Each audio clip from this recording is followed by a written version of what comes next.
حضرت ابو ذر سے مروی ہے کہ حضرت صلی اللہ علیہ وسلم نے ارشاد فرمایا، انی ارا ما لا ترون واسمع ما لا تسمعون، اطت السماء وحق لها ان تئط ما فيها موضع 4 اصابع الا وعليه ملك يسبح الله ساجدا لو تعلمون ما اعلم لضحكتم قليلا ولبكيتم كثيرا وما تلذذتم بالنساء على الفروش ولخرجتم الى السعدات تجأرون الى الله تعالی. ترمذی کتاب الزہد.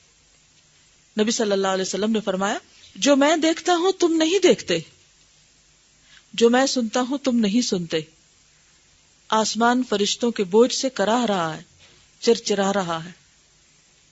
جیسے اگر 2-3 لوگ اکٹھے کسی بیڈ پہ بیٹھ جائیں یا چارپائی پہ بیٹھ جائیں تو کیا ہوتا ہے؟ اس میں جو چرچراہٹ ہوتی ہے. اسی سے آپ اس بات کو سمجھیے کہ آسمان فرشتوں کے بوجھ سے چرچرا رہا ہے. حالانکہ آسمان بہت بڑی جگہ ہے، بہت مضبوط چیز ہے، لیکن اس کے باوجود وہ کراہ رہا ہے، اور اس کا کراہنا حق بجانب ہے. اسے حق ہے کہ کرائے، اسے کراہنا چاہیے. کیوں؟ کوئی 4 انگل جگہ ایسی نہیں ہے جہاں فرشتے سجدے میں گر کر اللہ کی تسبیح اور تقدیس نہ کرتے ہوں. یعنی 4 انگلی جگہ بھی خالی نہیں ہے آسمان پر جہاں فرشتے گر کر سجدے میں پڑھ کے اللہ کی تسبیح نہ کر رہے ہوں. جن ممالک میں لکڑی کی چھتیں ہوتی ہیں نا، تو اگر گھر والوں کے علاوہ کوئی 10-12 لوگ اور آ جائیں تو فرش بول اٹھتے ہیں. مجھے یاد ہے کہ ایک مرتبہ کسی کا جنازہ تھا اور بہت سے لوگ آ گئے گھر میں. تو ایک خاتون تھی، ان کا جنازہ تھا. تو ہوا یہ کہ جیسے بیڈ روم میں لوگ فوت ہو جاتے ہیں تو اوپر کی منزل تھی، تو وہ جب لوگ زیادہ اندر گئے تو چھت گر گئی. یہاں تو پکی چھتیں ہوتی ہیں نا، بعض ملکوں میں لکڑی کی چھتیں ہوتی ہیں، سب نیچے. لیکن آسمان کو تو اللہ تعالیٰ نے تھاما ہوا ہے. اور پھر آپ دیکھیے کہ کھڑے ہونے کا بھی ایک وزن ہوتا ہے، لیکن جب آپ بیٹھتے ہیں تو اور طرح کا وزن ہوتا ہے، اور جب آپ سجدے میں جاتے ہیں تو آپ کا پورا دباؤ ایک طرح سے نیچے پڑتا ہے نا. لوگوں جو میں جانتا ہوں اگر تم جان لو تو ہنسنا چھوڑ دو اور زار و قطار روتے ہی رہو. عورتوں کے ساتھ بستروں پر لذت اندوز ہونا ترک کر دو اور گھروں سے باہر نکل کر راستوں اور میدانوں میں بھاگتے پھرو اور اللہ تعالیٰ ہی کی طرف جھک پڑو. یعنی اگر تمہیں یہ پتا چل جائے کہ آگے ہونے والا کیا ہے تو تمہیں دنیا کی لذتوں سے رغبت نہ رہے. یہ اللہ تعالیٰ کی ایک رحمت ہے کہ اس نے یہ چیزیں ہم سے چھپا دی ہیں. ہمیں خبر دی ہے لیکن ہمیں دکھایا نہیں، تاکہ دنیا میں ہم اللہ سے ڈرتے ہوئے رہ لیں اور ان جائز نعمتوں سے فائدہ اٹھاتے رہیں. لیکن یہ نعمتیں اس نے اس لیے نہیں دی کہ ہم ان میں اس طرح کھو جائیں کہ اللہ کی یاد ہی بھول جائے. مسند احمد میں حضرت حذیفہ سے مروی ہے کہ ہم حضرت صلی اللہ علیہ وسلم کے ہمراہ ایک جنازے میں شریک تھے. قبر پر پہنچے تو آپ اس قبر کی ایک جانب بیٹھ گئے اور آنکھیں پھرا پھرا کر قبر کے اندر نگاہ ڈالی، یعنی چاروں طرف اچھی طرح گھما کے دیکھا اور فرمایا، یدغت المؤمن فیہ ضغطۃ تزول منها حمائلہ ویملأ علی الکفار نارا. مسند احمد. اس کی سند ضعیف ہے لیکن معنی دوسری جگہ بھی ملتا ہے. مومن کو قبر میں بھیجا جاتا ہے جس سے اس کے سینے کی ہڈیاں ادھر سے ادھر ہو جاتی ہیں اور کافر کی قبر آگ سے بھر دی جاتی ہے. ایک اور روایت سے ہمیں پتہ چلتا ہے کہ قبر ہر ایک کو دباتی ہے، یعنی ہر ایک کو پریس کرتی، اور جس کو زیادہ کرتی ہے تو آپ صلی اللہ علیہ وسلم نے اپنے ہاتھوں کی انگلیاں ایک دوسرے کے اندر گھسا کے بتایا کہ اس طرح وہ پسلیاں ایک دوسرے کے اندر چلی جاتی ہیں، یعنی اتنا زیادہ بھیجتی. حضرت جابر سے مروی ہے، وہ کہتے ہیں کہ حضرت سعد بن معاذ کا انتقال ہوا تو ہم حضرت صلی اللہ علیہ وسلم کے ہمراہ جنازے میں شریک ہوئے. حضرت صلی اللہ علیہ وسلم نے نماز جنازہ پڑھ لی، انہیں قبر میں اتارا گیا اور قبر برابر کر دی گئی. تو آپ دیر تک سبحان اللہ پڑھتے رہے. آپ کے ساتھ ہم بھی یہی پڑھتے رہے. پھر آپ نے اللہ اکبر کہنا شروع کر دیا. ہم بھی آپ کے ساتھ یہی کہتے رہے. بعد میں حضرت صلی اللہ علیہ وسلم سے دریافت کیا گیا کہ آپ نے پہلے سبحان اللہ پڑھا پھر اللہ اکبر پڑھا، کیا وجہ ہے؟ آپ نے فرمایا، لقد تضايق على هذا العبد الصالح قبره حتى فرج اللہ عنہ. اللہ کے اس نیک بندے پر عبد الصالح ہے، انہوں نے نیک کا ترجمہ نہیں نیچے کیا ہوا، اس لیے میں اپنے پاس سے ایڈ کر رہی ہوں. اللہ کے اس نیک بندے پر قبر تنگ ہو گئی تھی، بعد میں اللہ تعالیٰ نے اس کو فراخ کر دیا. لیکن کتنے لوگ ہیں جنہیں یہ پتا ہو اور جب مردے کو قبر میں دفن کیا جاتا ہو تو ان کا دھیان پیچھے ہو کہ اس وقت مردے کے ساتھ کیا ہو رہا ہے. بہت سے لوگ کیا کرتے ہیں، اس وقت جب جنازہ اٹھتا ہے تو بعد میں کھانے کی صفیں بچ جاتی ہیں، کھانا پینا، بات چیت، میل ملاقات، ادھر ادھر کے قصے کہانیاں، اور یہ جا وہ جا. مرنے والا تنہا اب اپنی قبر میں پڑا ہوا ہے اور پیچھے والے ایک دوسرے کے پاس بیٹھ کے ایک دوسرے کو گلے لگا کے ایک دوسرے سے باتیں کر کے اپنا غم غلط کر رہے ہیں.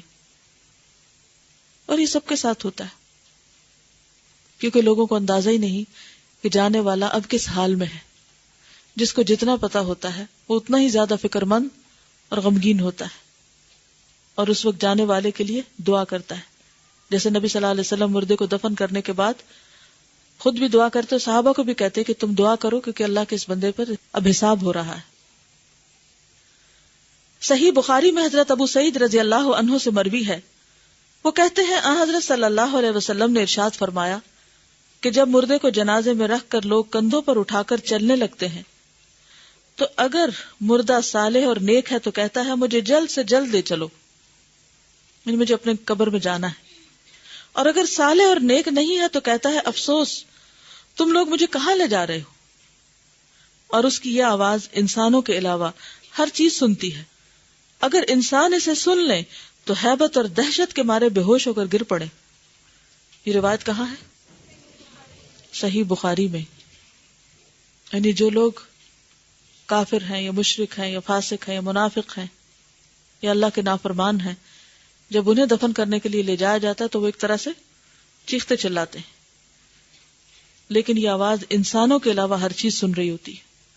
اللہ تعالیٰ نے اپنی رحمت کے ساتھ انسانوں کو نہیں سنوایا، ورنہ ہم میں سے ہر شخص پاگل ہو چکا ہوتا ہے ایسی آوازیں سن سن کر.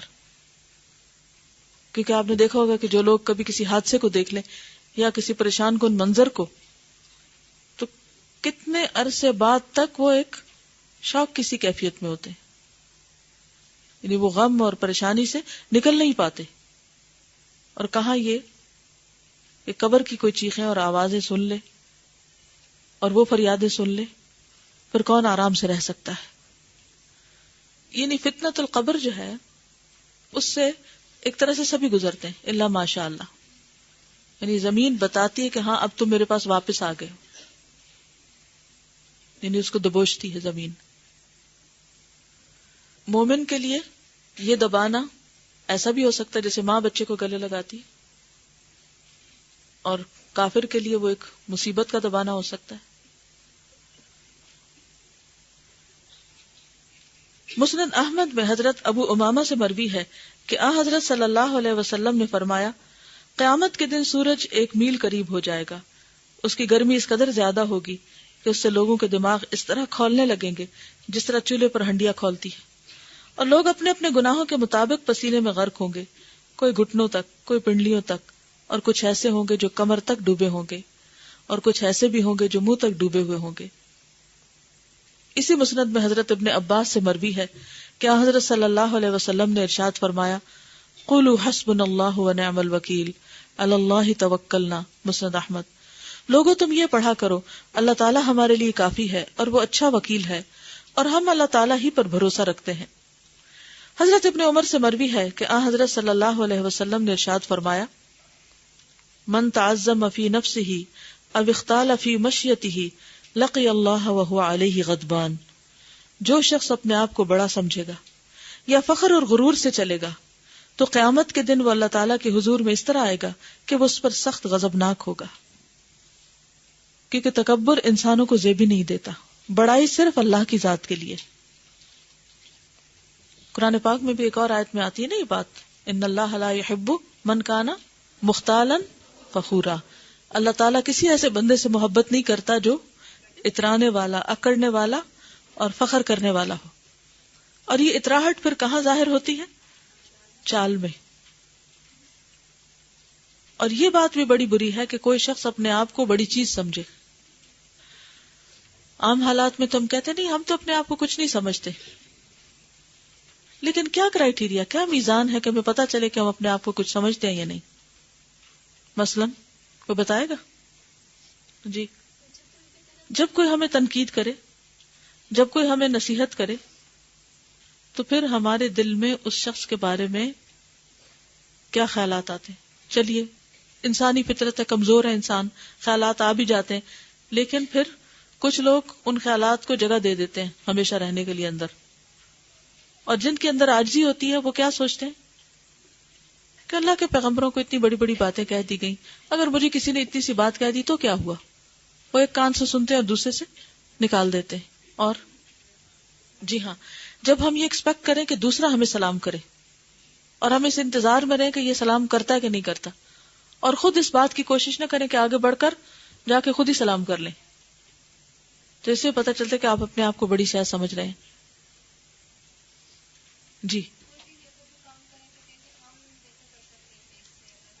جب کوئی کام کرے تو اس کی تعریف نہ کرے انسان اور کہے ہم تو اس سے بھی اچھا کر سکتے، اس نے کیا کیا؟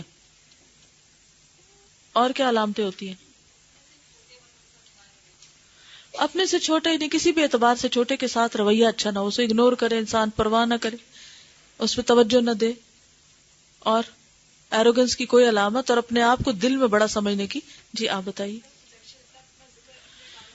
جی ہاں، سیلف پروجیکشن، اپنے کاموں کا ذکر، اور جی دوسروں کی غلطیاں تو ہر جگہ نظر آئیں اور اپنی کوئی غلطی نظر نہ آئے، اور اگر کوئی بتائے تو ماننے کو تیار نہ ہو۔ مثلا آپ نے دیکھا ہوگا کہ آپ کو بعض اوقات آپ کے والدہ ایک بات کہتی ہیں، وہی بات آپ کی بہن بھی کہہ رہی ہے، وہی بات آپ کی دوست نے بھی آپ کو کہہ دی، وہی بات کسی اور چوتھے انسان نے بھی آپ کو کہہ دی، لیکن آپ ہیں کہ ایکسپٹ ہی نہیں کر رہے۔ یہ کس بات کی علامت ہے؟ یاد رکھیے کہ جو ہم کرتے ہیں نا، اس کا ایک امپریشن لوگوں کے دلوں میں بیٹھتا جاتا ہے۔ ہماری گفتگو کا انداز، ہمارا رویہ، ہمارا معاملہ، اور یہ سارا مل کر ہمارا ایک امیج کریٹ کرتا ہے۔ ہم ایروگنس ہیں، ہم مغرور ہیں، ہم اپنے آپ کو بڑی چیز سمجھتے ہیں، یہ ہمارے رویے سے ظاہر ہوتا ہے، اور پھر بارہا ایک چیز کو ریپیٹ کرنے سے ہمارا ایک امپریشن لوگوں میں بیٹھ جاتا ہے۔ کسی وقت آپ سنسیئر فیڈ بیک لینا آپ ان سے کہ وہ آپ کے بارے میں کیا سمجھتے ہیں، تو لگ پتہ جائے گا، لیکن ہم ہیں ایسی ڈھیٹ چیز کہ پھر بھی ماننے کو تیار ہیں، ہم دوسرے کو غلط ثابت کریں گے۔ جی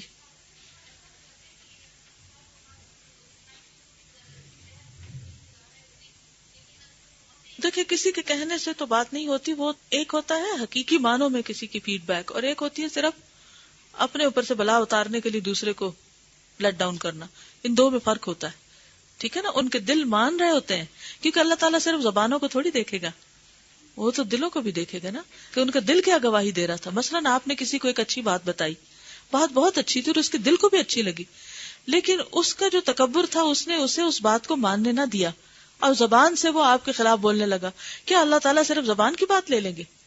وہ دل کی بھی دیکھیں گے کہ دل میں کیا تھا اس کے۔ تو ایسی باتوں کی فکر نہیں کریں۔ جی آپ فرمائیے۔ بالکل، بعض اوقات ایسا ہوتا ہے کہ ہم ہی میں سے کوئی ایک ہم پر امیر بنا دیا جاتا ہے، یا ہم سے چھوٹا کسی اعتبار سے، تو کتنے لوگ ہوتے ہیں جو اس کی بات سننے کو تیار ہو جائیں یا ماننے کو تیار ہو جائیں یا اسے اس کی اتھارٹی کو قبول کریں۔ اور یہ اس وقت مسلمانوں کا بہت بڑا مسئلہ ہے۔ ہم میں ڈسپلن نہ ہونے کی ایک بہت بڑی وجہ یہ کہ ہم کسی کی بات ماننا ہی نہیں چاہتے، ہم سب کو اپنے سے چھوٹا سمجھتے ہیں۔ جی ہاں، بعض اوقات یہ ہے کہ کہتے نہیں بھی، لیکن آنکھوں سے ایسی لکس دیتے ہیں کہ دوسرے کو حقیر کر دیتے ہیں۔ اس سے بھی پرہیز کرنا چاہیے، کیونکہ یہ جو ایروگینس ہے نا، اور خود کو بڑی چیز سمجھنا، یہ بہت ہی نقصان دہ چیز ہے، اور یہ بڑی مشکل سے نکلتی ہے انسان کے اندر سے۔ تو مختلف مواقع پر اپنا جائزہ لیا کریں کہ لوگوں کی نصیحت کا آپ کے اوپر کیا اثر ہوتا ہے، تنقید کا کیا اثر ہوتا ہے، لوگوں کے رویے کے جواب میں آپ کیا رویہ اختیار کرتے ہیں۔ کیونکہ اکثر لوگ کیا کہتے ہیں، اس نے میرے ساتھ ایسا کیا، میں اب اس کو مزہ چکھا کے چھوڑوں گی۔ تو من تعظم فی نفسہ او اختال فی مشیتہ لقی اللہ وہو علیہ غضبان۔ صحیحین میں مروی ہے کہ حضرت صلی اللہ علیہ وسلم نے ارشاد فرمایا، ان المصورین یعذبون یوم القیامہ ویقال لهم احیوا ما خلقتم، صحیح بخاری۔ قیامت کے دن تصویریں بنانے والوں کو عذاب دیا جائے گا اور انہیں کہا جائے گا جو تم نے بنائی ہے ان میں جان ڈالو، ہاتھ کی ڈرائنگز ہیں خاص طور پر۔ اس میں آپ دیکھیے کہ ایک چیز آپ نے نوٹ کی کہ یہ بالکل ڈفرنٹ قسم کی احادیث لا رہے ہیں، ایک ٹاپک نہیں ہے۔ کیا وجہ ہے؟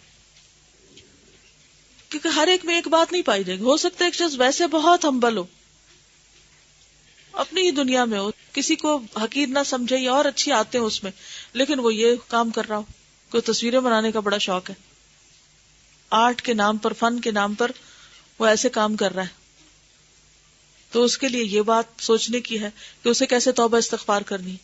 کوئی شخص اپنے آپ کو بڑی چیز سمجھتا ہے، حالانکہ رتی برابر نہیں ہے، کوئی کچھ کرنے کے قابل نہیں۔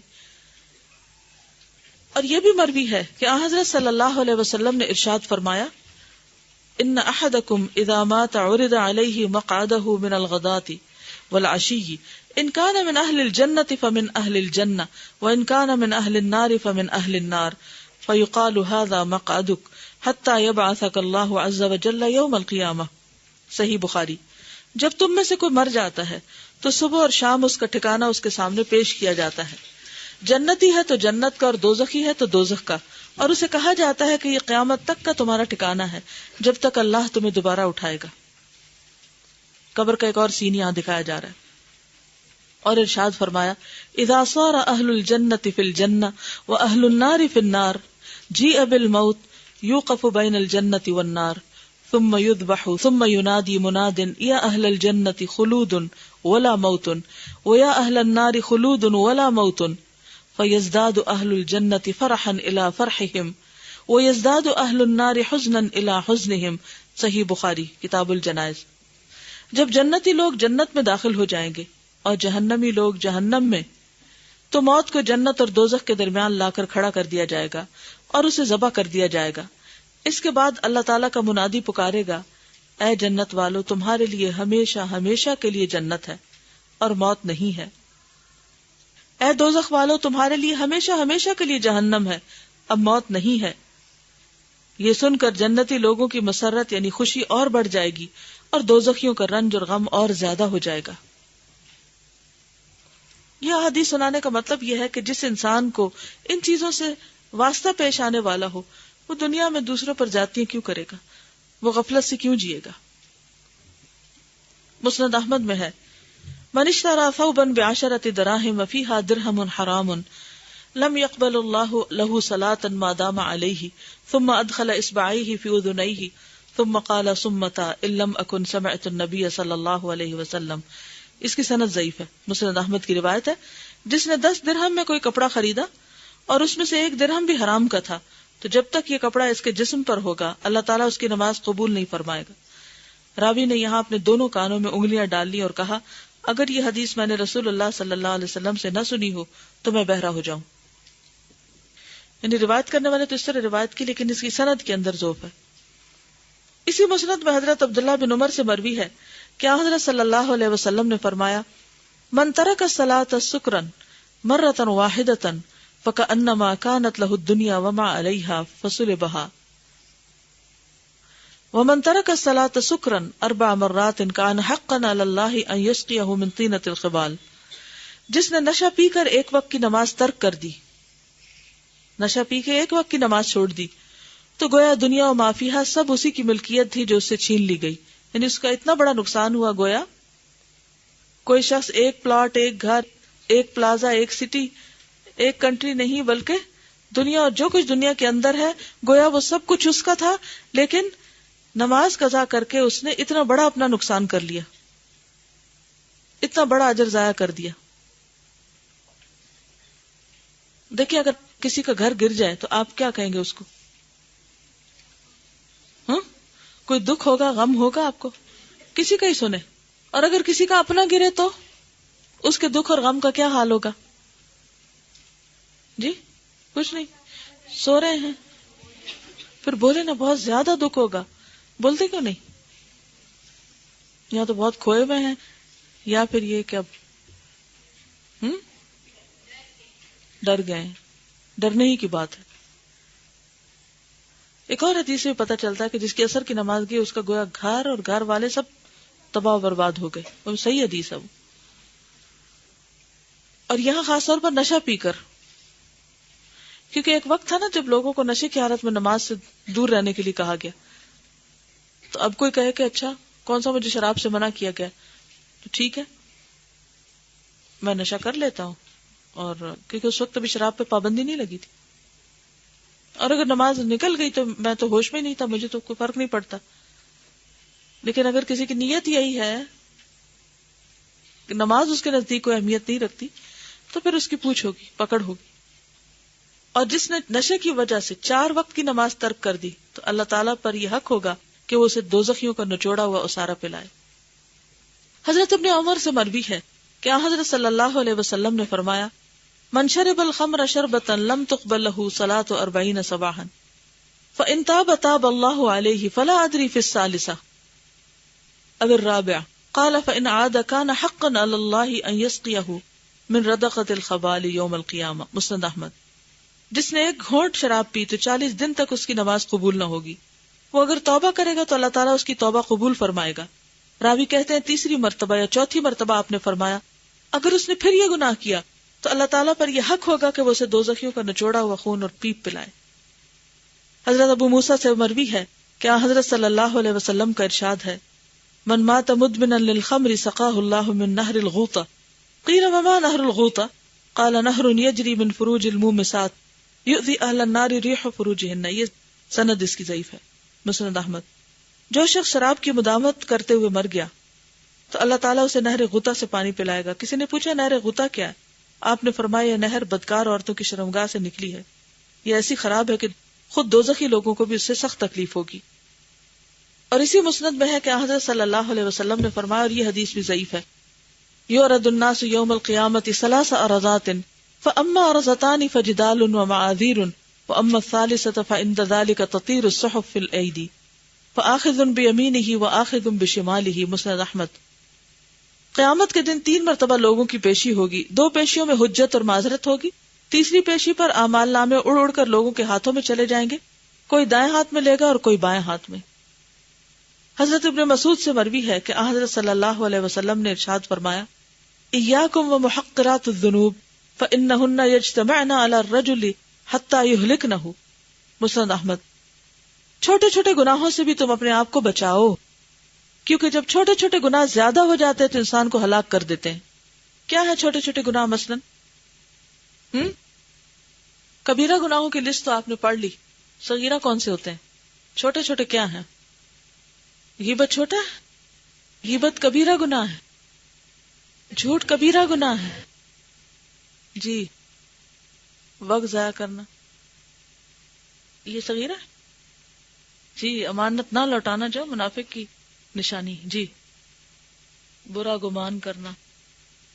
اجتنبوا کثیرا من الظن فإن بعض الظن اسم. صغیرہ. کبیرہ گناہ کی آپ کو ڈیفینیشن پتہ ہے نا؟ جس پر تحدید ہو جی. چلیے اس پر مزید سوچئے کل تک صغیرہ گناہ کون سے ہیں. بات یہ ہے کہ ہم کو پتہ ہی نہیں تو ہم نے بچنا کیا ہے، کیونکہ ہم تو مطمئن ہیں کہ ہم تو کوئی غلط کام کرتے ہی نہیں. اس کے بعد آپ نے اس کی مثال پیش فرمائی کہ جب لوگ کسی صحرا میں منزل کرتے نہیں اترتے ہیں اور کھانا پکانے کا وقت آتا ہے، جیسے پکنک وغیرہ، کوئی لکڑی لے آتا ہے، کونٹ کی مینگنی آتا کہ ڈھیر لگ جاتا ہے، پھر آگ جلائی جاتی ہے اور جو کچھ اس میں ڈالتا ہے سب جل جاتا ہے. تو اسی طرح صغیرہ گناہ بھی جلانے کے لیے ڈھیر بننے کو کافی ہے. آخر دعوانا ان الحمدللہ رب العالمین. سبحانک اللہم و بحمدک نشہد ان لا الہ الا انت نستغفرک و نتوب الیک. السلام علیکم و رحمۃ اللہ وبرکاتہ.